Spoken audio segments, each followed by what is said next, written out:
Welcome to another episode of Sit Down and Heal with Coach Derrick. And my name is Coach Derrick, and I am your host. I'm a certified healing journey coach and relationship coach, which means I bridge the two. That means I help you heal first, and then I send you back outside into a better, healthier relationship or dating situation. And even if your goal isn't to be in a relationship, becoming a better version of yourself is still a win. And my goal when I teach you, when I coach you, is to send you back outside with more healing wrapped around you than trauma. Tonight's conversation is going to be something that a lot of you are going to need. I've done these shows in the past, but nothing concise like this. So this is going to be good. So we're talking about navigating conflict and building trust is the title of the show, but there's a lot of nuance in the middle.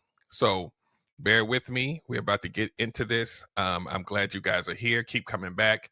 This podcast is broadcast live on YouTube every Tuesday, YouTube and Facebook every Tuesday at 7:30 p.m. Eastern Standard Time. And within 24 hours of this broadcast, we will be propagated out to all of the major podcasting platforms like Spotify, Apple Podcasts, Amazon Music, iHeartRadio, Pandora, all of your favorite places. So wherever you land, I will be there. All you have to do is type in "sit down and heal," and it'll magically pop up and your life will change. If you need to find me for coaching, you can go to my website, www.sitdownandheal.com, and everything, and that's when I mean everything I have going on is right there. Also, we have a school community where we actually get coaching by group, by community. So some of you don't want to learn by yourself. Now you can learn with some friends. So let's get into this. Conflict. It's one of my favorite topics. When we talk about navigating conflict, it's really bigger than we think it is, but it's a lot simpler to understand the way that I'm going to frame it out tonight. Because a lot of times we think of conflict like fighting, right? Disagreements, fighting. But it goes a little bit deeper than that, right? We think about people that we don't get along with. We think about our spouse that doesn't really get us. We think about, people raising their voice, pissing you off. Conflict is ugly, right? It's ugly, but it's also necessary, right? Because all conflict isn't bad. It depends on how you frame it out in your brain. Right? So pay attention to when I say frame it out in your brain. Let's go there. When I say frame it out in your brain, then we have to think about what version of you is entering the conflict. Is it the adult you? Is it your inner child? Right? We're going to talk about this. Is it a combination of the two? So think about conflict like this. And remember, the tone of this is navigating conflict and building trust. So that means we're going to eventually segue into the trust part, and we're going to intermingle them so that all of it makes sense. So the first thing we got to think about is, and what I always tell people who are actively dating, who meet people that they quote unquote like, is one of the first areas you want to talk about is how do you show up in conflict? What's your conflict style? Do you need space? Do you need to handle it right now? Which type of person are you, so that when eventually a conflict happens, you will understand the person better, right? Most of us never did this, right?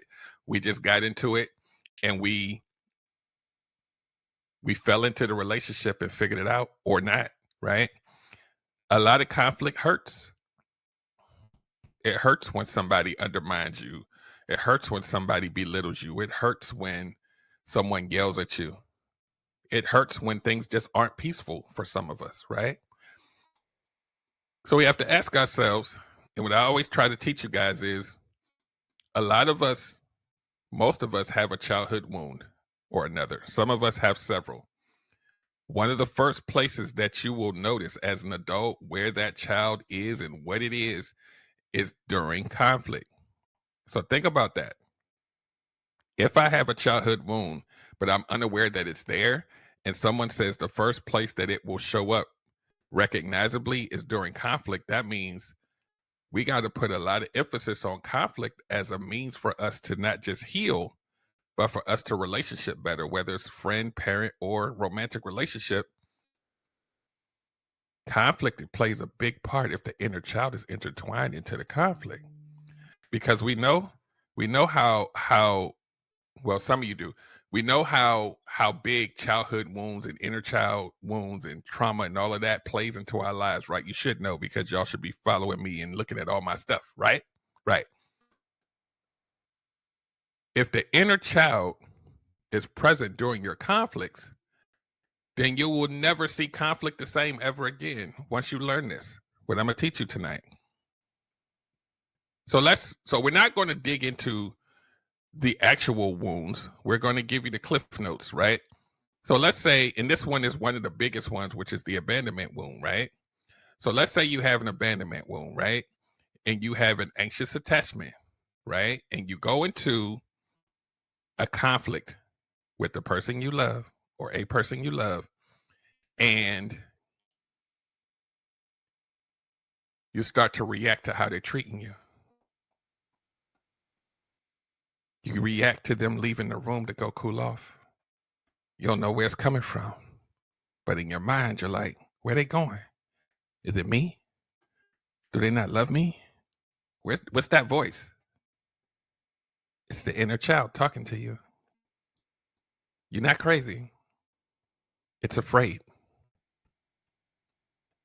You're in the middle of a conflict and your inner child gets scared and you react because of it. So think about this. If your inner child is superseding your mind, your logical adult brain that's 50 years old, 40 years old, 30 years old, that inner child is so scared that it's going to react. Some of us react, our trauma response is anger. Some of us fall back. Some of us just don't know what to say. We freeze. Remember, I'm doing this slowly on purpose. You're in a conflict or disagreement with your partner. The inner child is afraid because it got triggered. Remember, we did the trigger show. When the inner child gets triggered during conflict, something interesting happens that a lot of us don't lend credence to because it takes a different level of like training your mind. Underneath the inner child in you that is afraid of that person leaving you, even if it's just to another room, what we don't realize is that there's not just one inner child, there's two. And the reason why that person left the room is because something happened in that conflict to trigger their inner child. So now the two combatants are not 40, they're 10. And a lot of times you can visibly see the body language of a child and an adult during conflict, right? Folding the arms, poking out their lip, running off to another room or a corner. It's the same behavior that we did when we were kids, right? Shrinking yourself because it's too much emotional energy that I just need to just not say anything and hope it goes away. That's a child. So imagine if we saw, even in our mind, that those are kids fighting, then the adults really need to make an adult decision and try to minimize that, right? So we're talking about awareness. We're talking about healing, understanding that inner child, the shadow work, all of that stuff, because if not, you will be destined to repeat history. And this is what happens underneath the hood. When you have two inner children fighting, but you don't have any resolve to it, it then appends to the existing trauma and you hold it until the next conflict. And then you hold it again to the next conflict. And then something interesting happens. You start to get pissed off because they keep bringing up old stuff.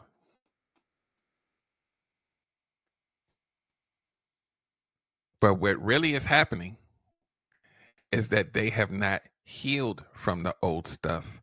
And that trigger of that inner child, it's still fresh because it keeps happening. So they have to address it from the past because it's still lingering. It never got solved. It never got purged and pushed away. It sat. So as long as it's sitting, to me, it's just like it happened yesterday. This is how trauma works. It feels like it's happening right now. If any of you have ever had someone that have done things to hurt you, whether intentionally or not, those things sit on you. It even informs how you see them. Like, but that's your husband or your wife. That stuff sits on you so long that when you're having an argument or a conflict, it becomes a culmination of all of it because it never left. So we know sometimes to be on the receiving end of all of that coming out at once could hurt. Imagine this. Let me paint a picture for you. Imagine a world where your significant other held on to stuff. They didn't tell you it hurt. They just held it, right?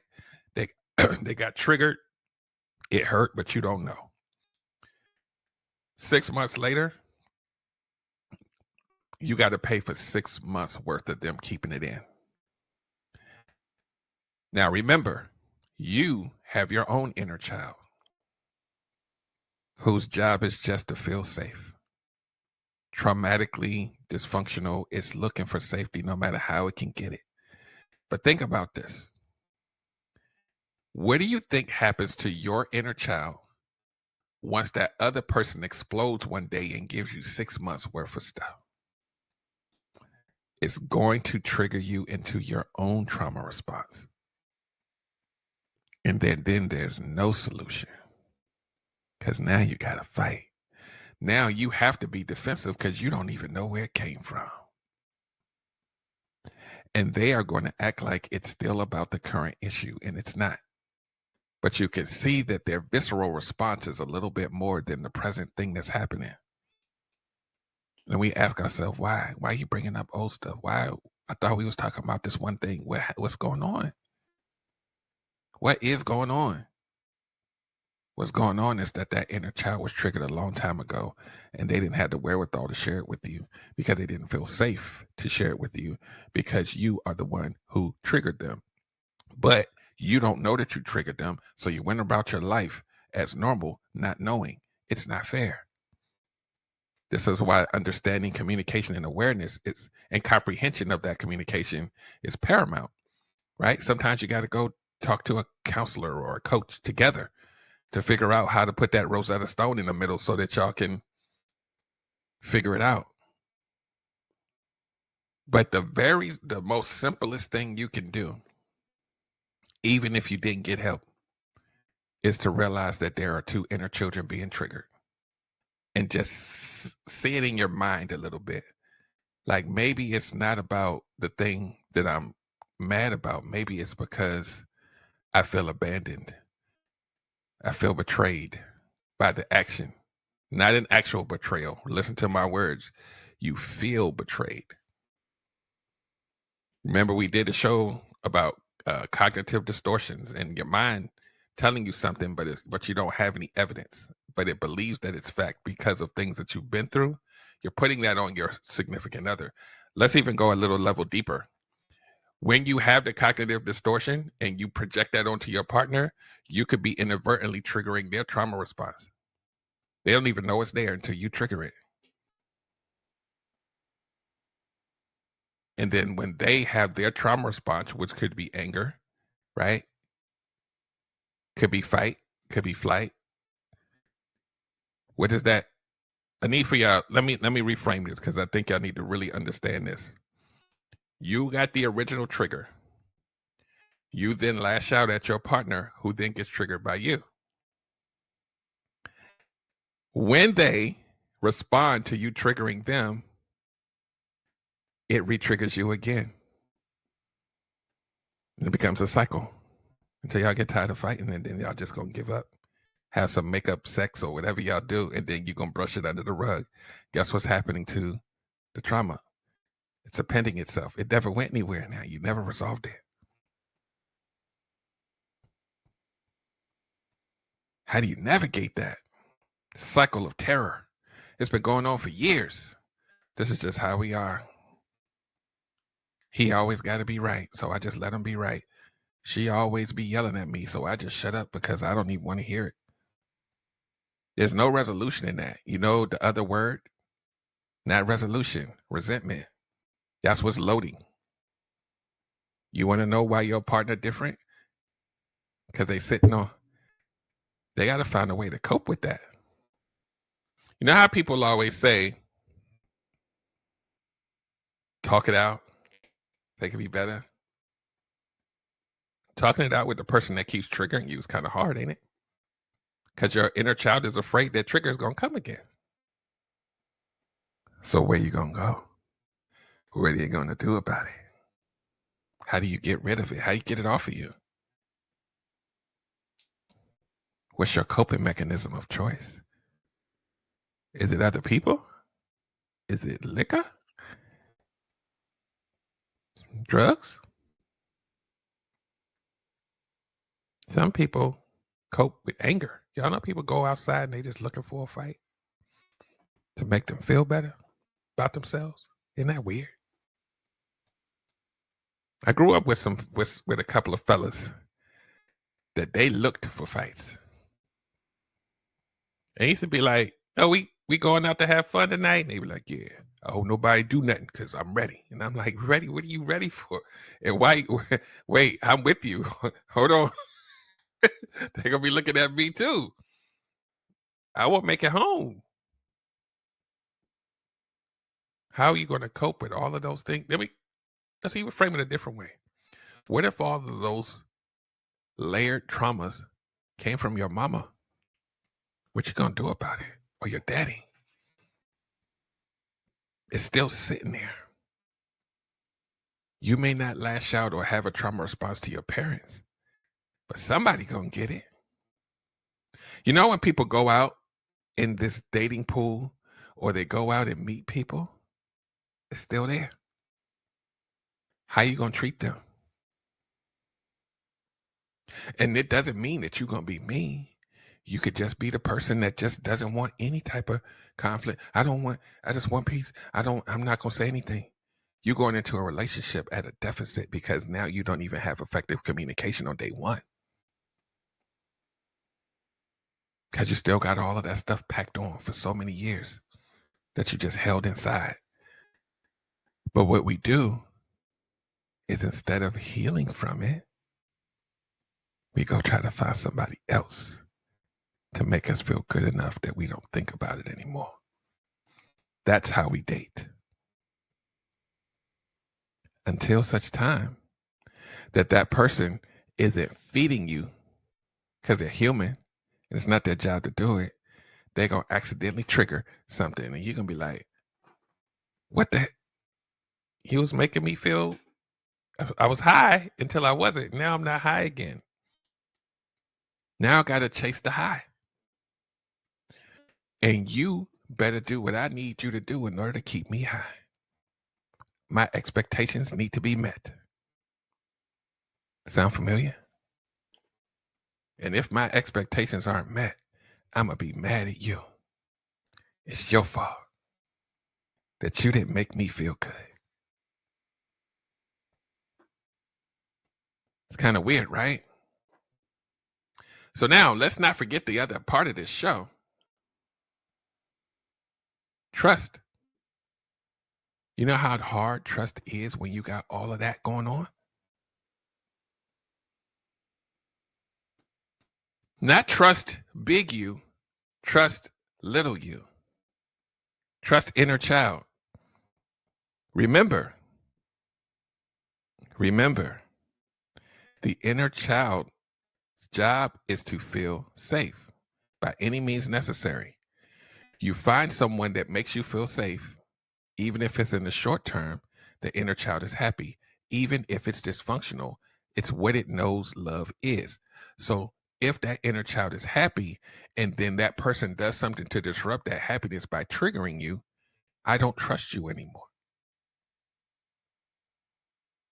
until you do something to reignite that high.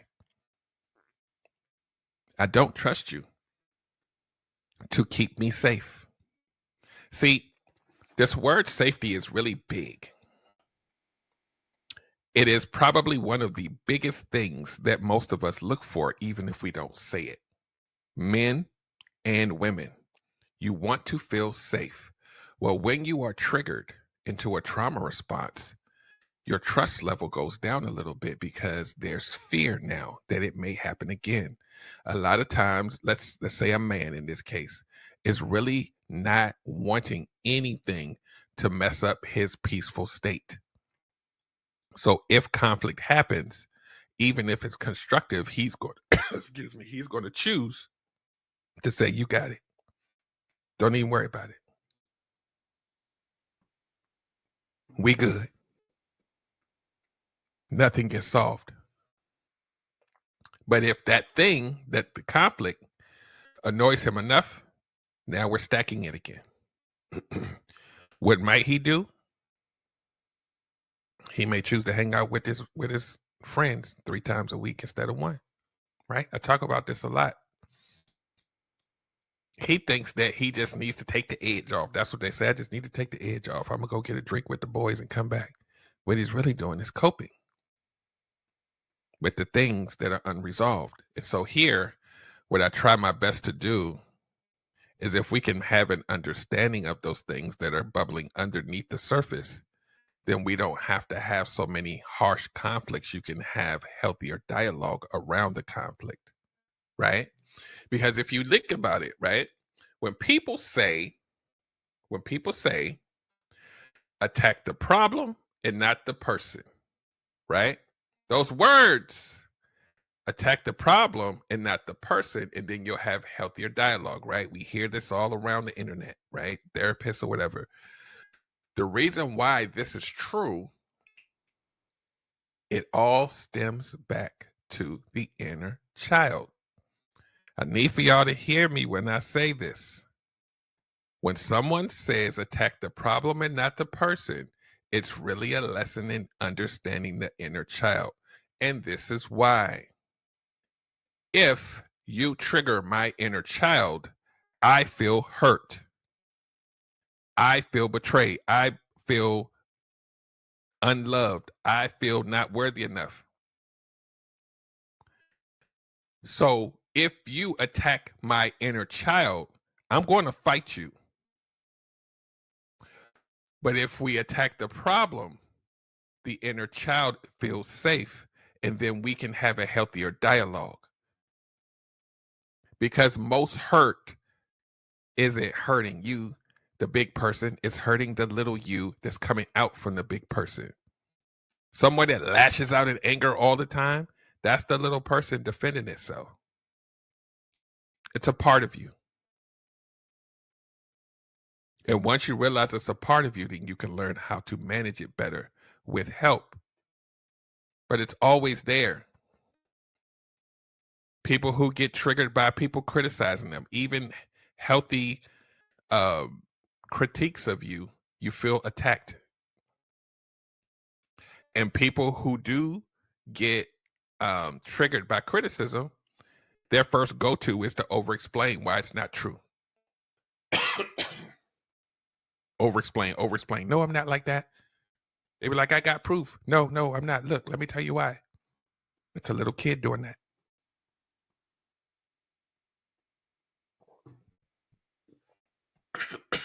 Excuse me. So we got to think about this.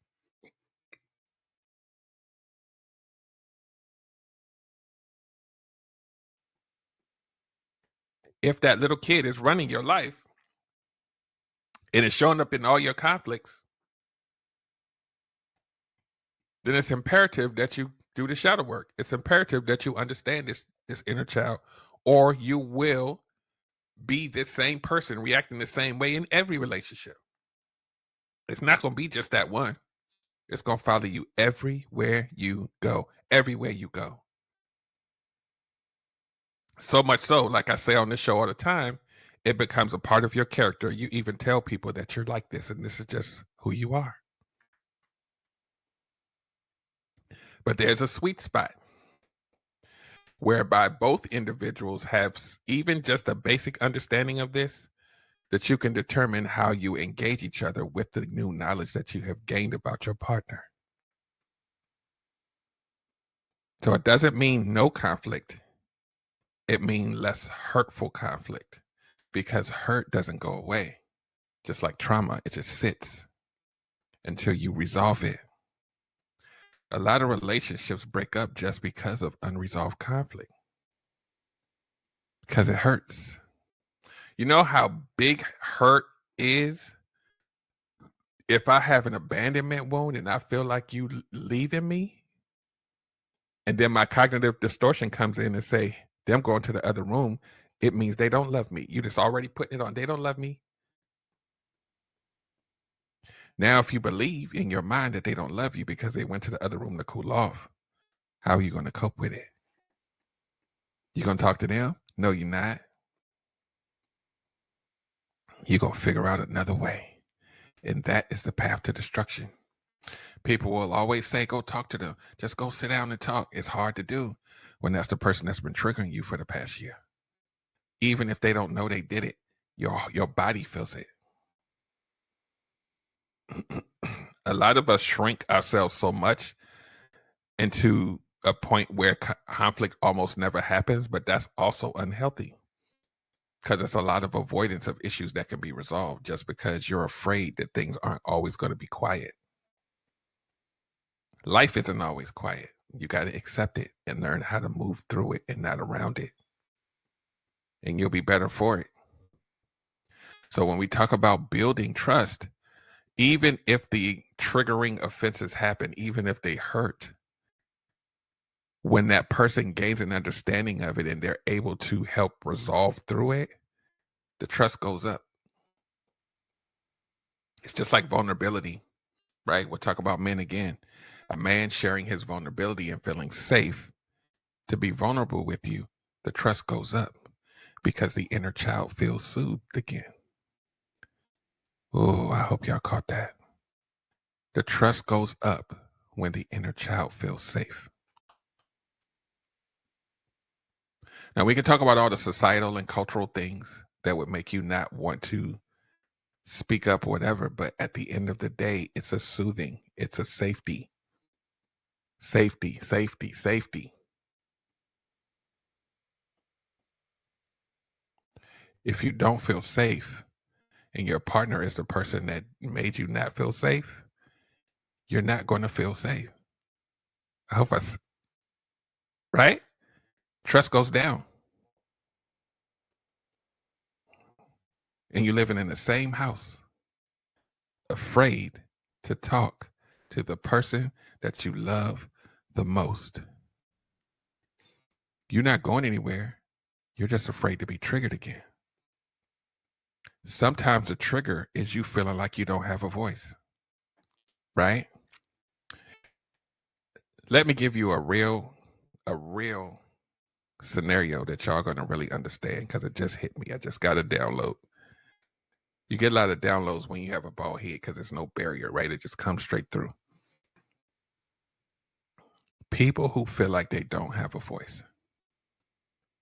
You could be in a scenario where your partner and you were having a kind of back and forth. You could be like, let me just tell you what's really going on, and I just want to, give you the all the details. And I don't want to hear what you have to say. Just leave me alone. I don't even want the truth. Just shut up. I don't want it. Now, if you have a wound of not feeling good enough, of not having a voice from childhood, this will trigger you. Those words will trigger you. And the person who doesn't want to hear you may have a wound where your honesty may be a critique of them, and their wound is that they have a fear of being criticized because they grew up in an environment where they had to be perfect. I hope y'all catching this. If I grow up in an environment where I have to kind of overdo and almost be perfect with everything I do, your criticism of me is going to feel like an attack. And all you're doing is you're just being honest about what you feel, but they won't let you say it. And you having a wound of not having a voice is going to crush you. And the person who feels like they don't have a voice will never confront you in the way that they should because they're afraid.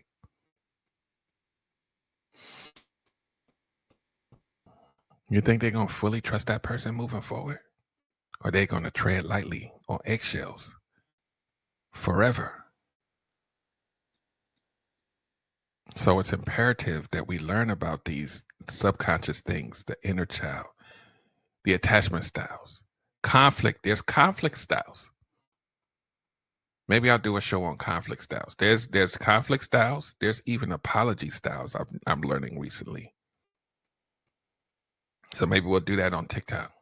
So stay tuned. What if you could discuss this during the honeymoon phase? What if you could discuss this after you and your partner have hurt each other for years and you have the aha moment? I just heard Coach Derrick say it's really our inner children. We need to figure this out because I don't like it. And I know you don't either. I can see you backing down. I know you're not like me, but I need for you to meet me somewhere in the middle when it's not happening. Maybe we need help to figure this out, like some more tools, because I don't want to leave. Do you? Right? Sometimes it's just a deficit in tools that we never got. Sometimes,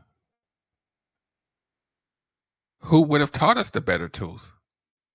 Maybe we're mimicking things we saw from our caretakers, and it's just what we own, the only way we know. Had a loud mama, I'm loud. It's just who I am.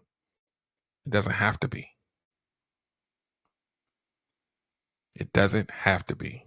It's one of the main reasons why I coach, because there's a deficit of information and tools that if we had them, the trajectory of our lives and our relationship would change fundamentally.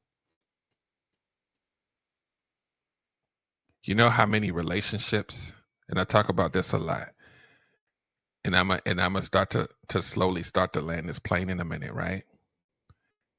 You know how many couples that had two amazing people, two good-hearted people that will destroy each other with the most pain they ever felt simply because their inner child was triggered and they kept responding to it over and over again.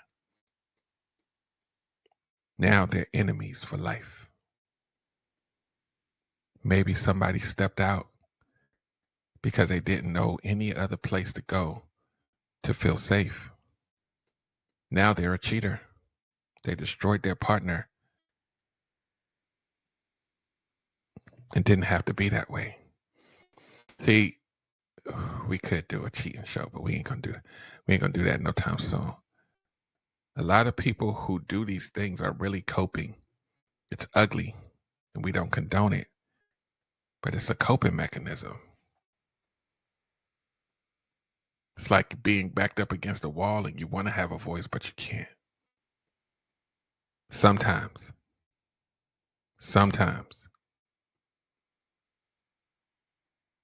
That healthy communication is paramount.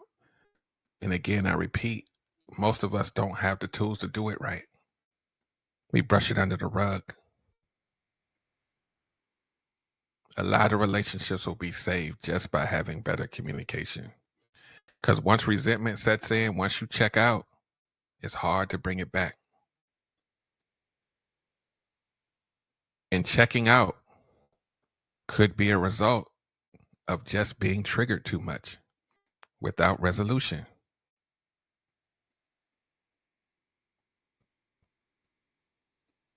Think about it. How many people got into a relationship and that person reacted to them wrong a couple times and then you just always shut up after that point? You shrink yourself because that's your way of dealing with trauma. It's shrinking, letting it go, giving chances instead of addressing it. Why are you scared of your husband or your wife? You got to ask yourself that. Why am I scared to talk to them? We'll say things like, I pick and choose my battles, but you've been picking to not address it for 10 years. Like, how many battles are you picking? You're not picking. You're choosing misery. Think about the language around pick and choose my battle. I already know how they're going to react. They're going to be pissed off if I tell them how I feel. That's your significant other. But I don't want them to be pissed off. I just want to tell them that I didn't like this thing. And I just want to let them know so they know how I feel. But I know they're going to be pissed off at me. So I'm just never going to say it. Yeah, it's the love of your life. You're scared. You picked them too. Ooh.